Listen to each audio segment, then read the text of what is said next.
Some good news for the Bahamas Agricultural and Marine Science Institute, as contracts will soon be awarded to complete the facility. Cleopatra Murphy spoke to the Works Minister.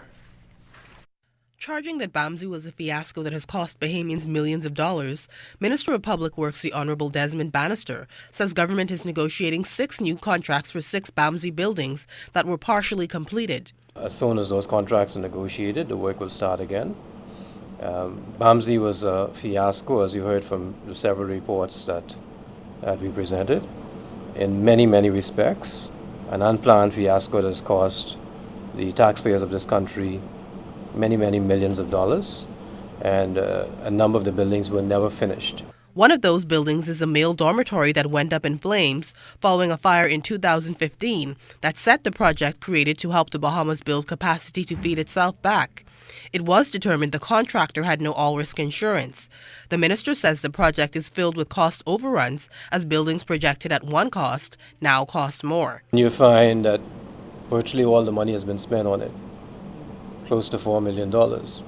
So not only would we have to project the cost to finish the building, but we also have to go and find new money where money had already been allocated, because the monies were spent out of proportion to the works that were done. Member of Parliament for North Andros and the Berry Islands, Carlton Boleg Jr., says despite all the challenges, government will push to move the project forward, as he sees it as the engine that can sustain the country. Boleg says the Ministry of Works officials are also working to bring the buildings to where they should be. In a very few weeks, we're going to be looking at the completion of a lot of those buildings being done. The male dorm is something that was under investigation, and I'm sure that the Minister of Works is really putting forward what needs to be done for that male dorm to be built back. And we're looking forward to dedicating a lot of those buildings very soon.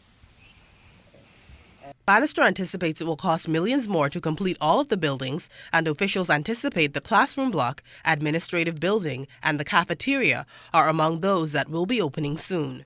Cleopatra Murphy, ZNS Network News.